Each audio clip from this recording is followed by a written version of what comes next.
いい石がなければ庭は臓器が生い茂るだけの茂みに過ぎませぬ。わかります、ご次郎。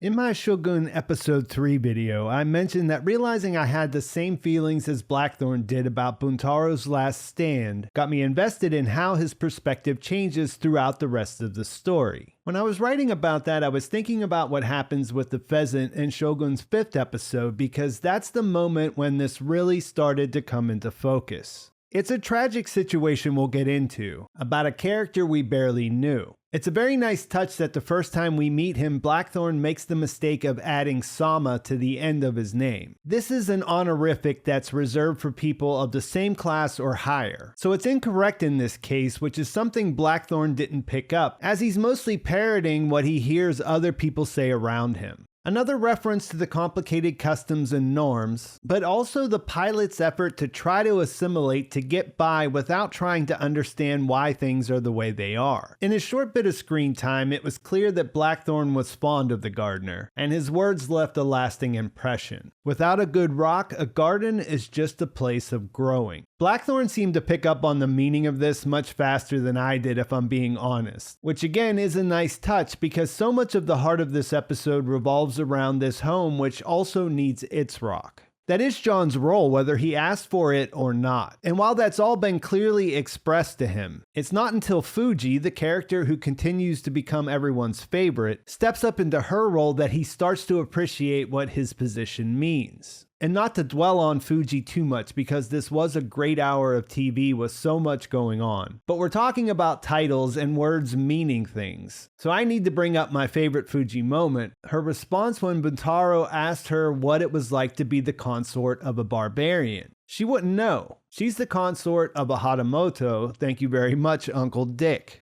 The ending of the last episode felt like a point of no return in the brewing conflict, and we see that start to sink in for the men cleaning up the carnage on the battlefield at the beginning of Broken to the Fist. This episode is so tightly constructed that you're going to have to forgive me for returning to these same points over and over because the words here are also important. Toranaga is not happy with his son Nagakado for being manipulated into attacking Jozen by Yabushige and his nephew Omi, which I should add was related to having a bit too much sake. But what stands out more here is that when Toranaga strips command of the artillery from his son, the way he uses the title of the episode and what that says about his philosophy on ruling. He says all men can be broken. Learn to fly them at the right game, and they will do your hunting for you.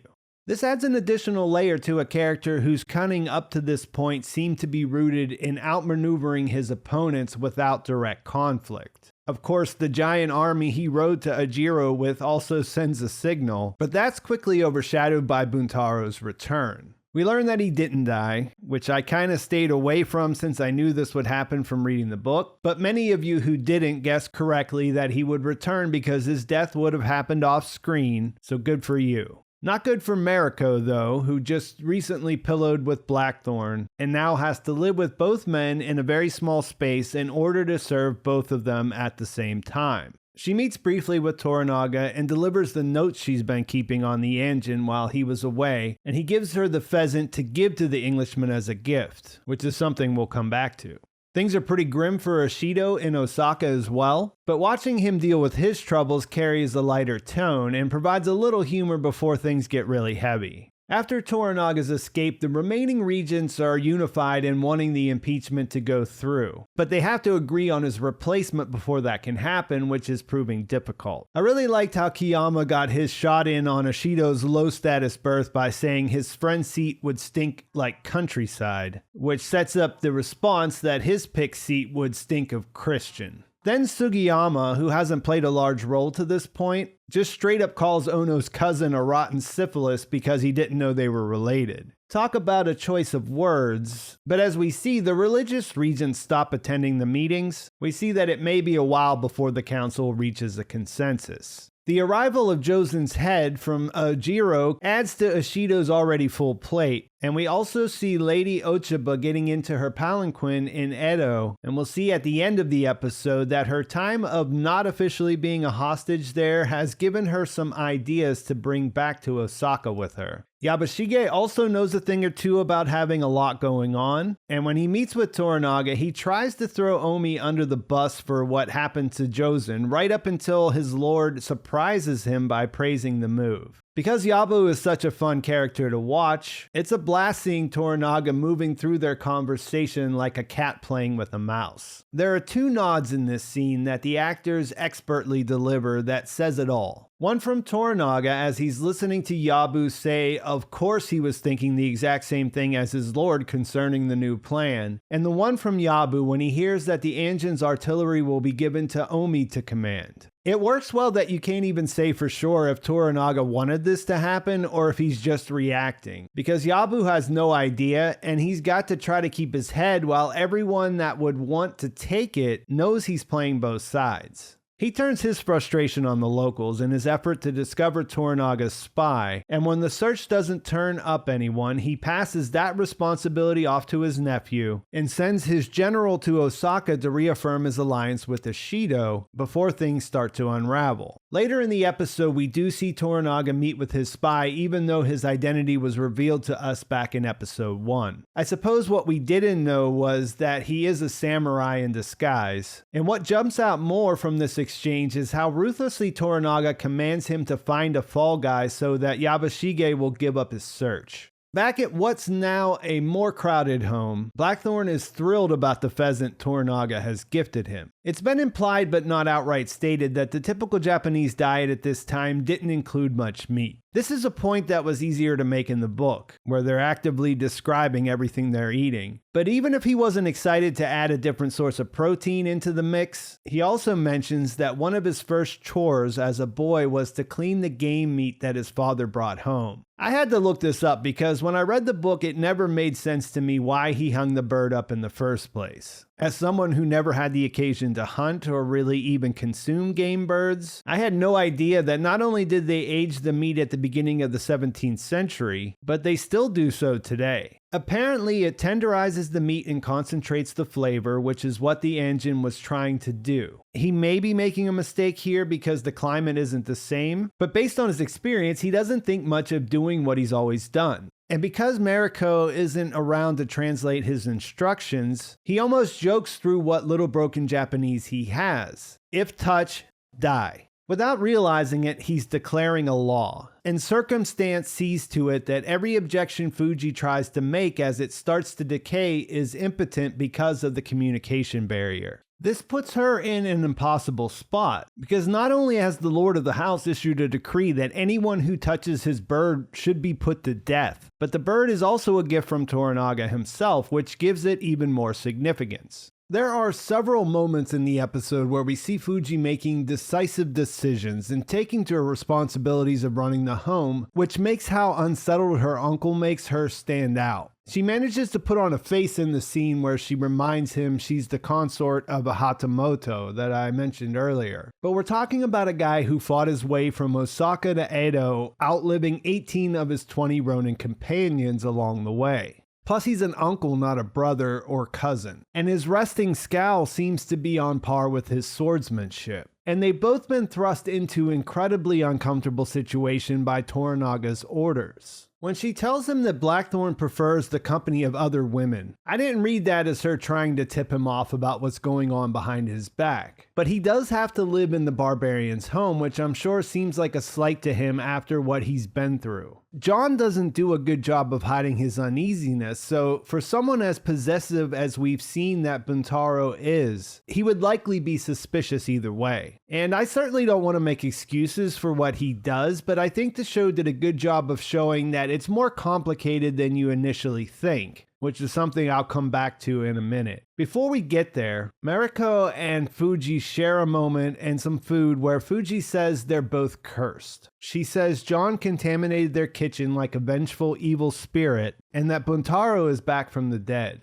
Fuji asks if she would tell her if she thought the engine was in danger, and Mariko acts like she doesn't know what she's talking about. This is why I don't think she was trying to spill the secret to her uncle, and it's kind of funny that Mariko wouldn't think that Fuji figured out what was going on. It's a small house. There really wouldn't be much that would get past the other people that live there. And so it makes you think that maybe she's put her good sense behind her eightfold fence when John asks if there's anything he should be preparing for, and she just says dinner. We see their introductions and realize that these two men have never met. It starts off on the wrong foot right away with Buntaro telling John to call him Lord Toda because Buntaro is reserved for people who are close to him. Mariko and Fuji try to keep things civil, but after everyone rejects his English rabbit stew, the only person who seems to be relaxed is Buntaro, and really only when he's insulting Blackthorne. Back to the idea of what you say meaning something, it's interesting how Mariko chooses to filter this back and forth. And even though all bets are off once John challenges him to prove his manhood by drinking bowls full of sake, her position is fascinating since she's the only one who knows exactly what's being said on each side. And you think about how this is extended to those conversations between Blackthorne and Toranaga.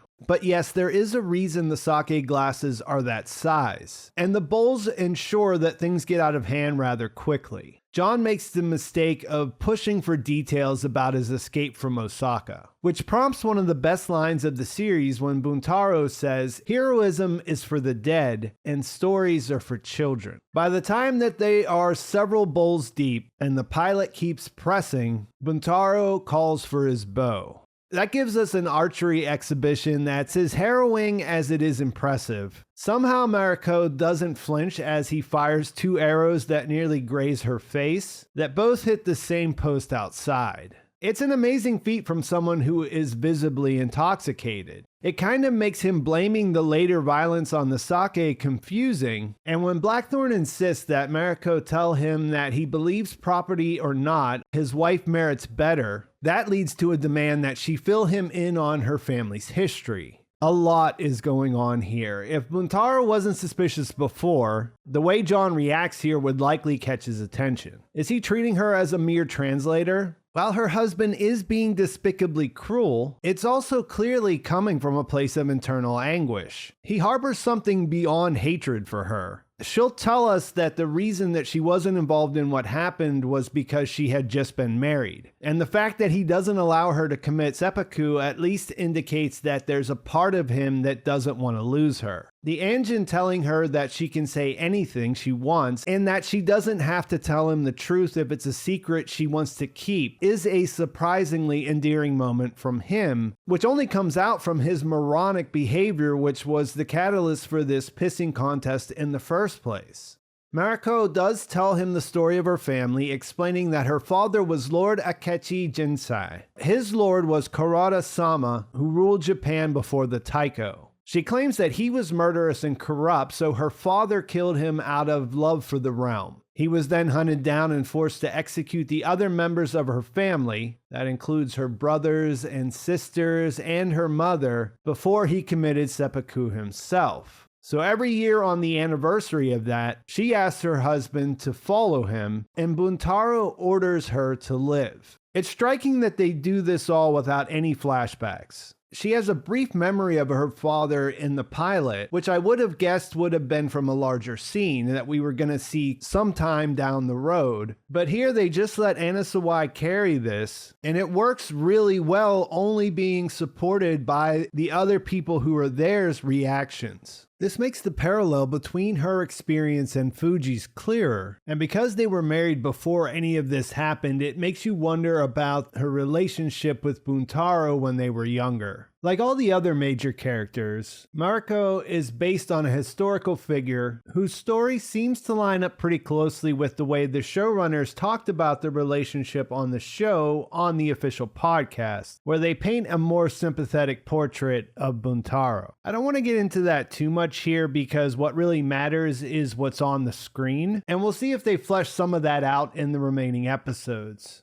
After telling her story, Mariko gets upset and leaves, and later Blackthorne wakes up to the sounds of fighting. He rushes to intervene while Fuji tries to stop him, saying that her uncle has already left the house. But he forces his way into her room and sees that she's been beaten. Out of everything she's been through, this is where she reaches her breaking point. She lashes out at Fuji for not being able to stop John, and when she stands up for herself, saying that if she disturbs the home, she dishonors the engine, Mariko responds that there's nothing to dishonor because the place is cursed. He's taken his gun back from Fuji, and Blackthorne goes looking for Buntaro. In a surprising turn, he's collected himself and chooses to formally apologize for disturbing the harmony of his home. Of course, Blackthorne doesn't understand what he's saying, but when he blames it on the sake, there is some recognition of what he's trying to convey. This is another scene that has a lot going on. They are out in public, so Buntaro is honor-bound to act in a particular way. But legally, in both Japan and England at this time, there wouldn't be any reason he couldn't beat his wife if he believed she deserved it. Does that or the look on his face indicate that there's more under the surface? That's open for interpretation, but I think the intent is there.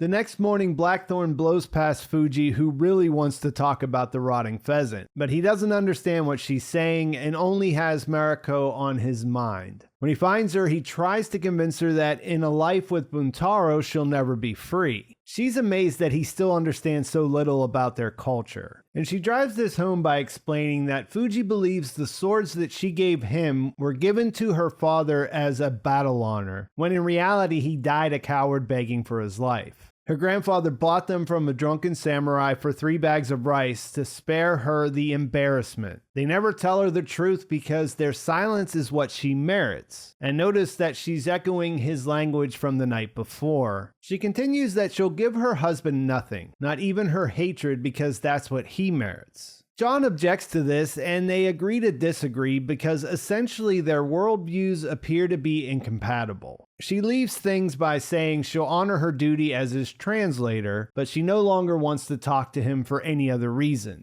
If this was a bad start, the day only gets worse from here. On returning to the village, Blackthorne notices that everyone looks like they're mourning. When he gets home and asks Fuji what's wrong, she shows him that the pheasant is gone. He's unbothered and asks who took it down, but when he finds out and asks to see the gardener so he can give him a pat on the back, he finds out that he's dead. He's repulsed to find out Fuji executed him for disobeying his order, and refuses to kill her when she begs him to do so. And I guess it's worth pointing out that even though he doesn't understand exactly why this played out the way it did, by law he could kill her if he thought that he had a good reason. At this point, the dissonance overwhelms him and he decides to pay a visit to Toranaga to ask him to let him leave Japan now that he's trained his men. His lord, who doesn't see a problem with Buntaro doing what he sees fit with his wife, but also doesn't want his translator out of commission, also senses something is going on between her and the engine. When he asks, John lays out his issues that have all been heightened by Yojiro's death, and she just translates the part about him having a problem with his gardener. Which honestly is probably for the better considering what comes next. But she does help Blackthorne see the part he played in what happened. She reminds him that he gave the order forbidding anyone from touching the bird, and that made it a law. They also couldn't allow it to ruin the peace of the village as it rotted. He responds that the bird meant nothing to him, and she helps him understand that his words gave it meaning. As he starts to process this, and Toranaga gets bored and walks away, she explains how many steps they had to go through before they got to the part where the gardener stole the bird and buried it, and Fuji chopped off his head. They called on the headman, who was also Toranaga's spy, and he determined it was a house problem. Uejuri said he'd been sick and volunteered to take one for the team. She says he died for a great purpose, and this was a better end than he could have hoped for. And as he puts it all together, he realizes that he killed the old man. Certainly not on purpose, but he does finally realize what his role and his words mean, and experiences sincere remorse.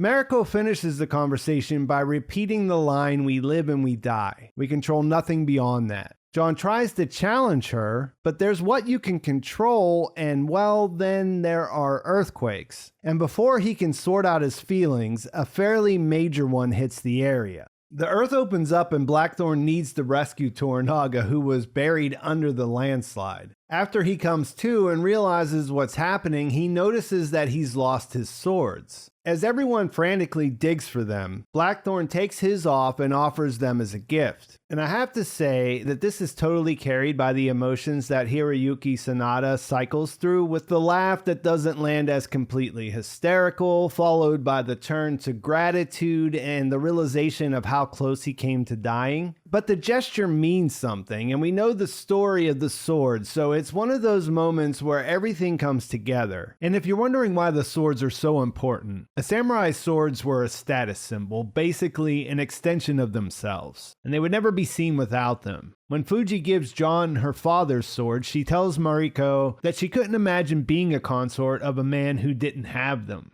As a leader, it would be shocking for Toranaga to be seen without his. And because we know these particular swords were given to Fuji under false pretenses, having Toranaga carry them lends them legitimacy. As far as the story's concerned, it's another example of the blind spots both sides have to the opposing culture, and a sign that Blackthorne's understanding of Japanese culture is evolving. That's followed by the terror of seeing his majestic army being swallowed by the earth. And back in the village, things aren't much better. It looks like a war zone, and John sees that Fuji's been injured, which now means something to him, and that means something to her. It's a major turnaround from the last time he saw her, and hints that things won't be the same in the future. He goes to the garden and replaces Yujiro's rock, and I imagine this is a sign he has a better understanding of his place in the home. It's also a tribute and a way of recognizing the part he played. This feels like it might be the perfect ending for the character, but there's just a bit more injustice that he has to endure. The headman, Miraji, saw an opportunity to offer the gardener up as the spy and get Yabushige off his tail. And that's still not the end of the episode, because we head back to Osaka to witness Ochiba's reunion with her son, the heir. This is something else I looked up, and apparently you could be carried from Tokyo to Osaka in this amount of time.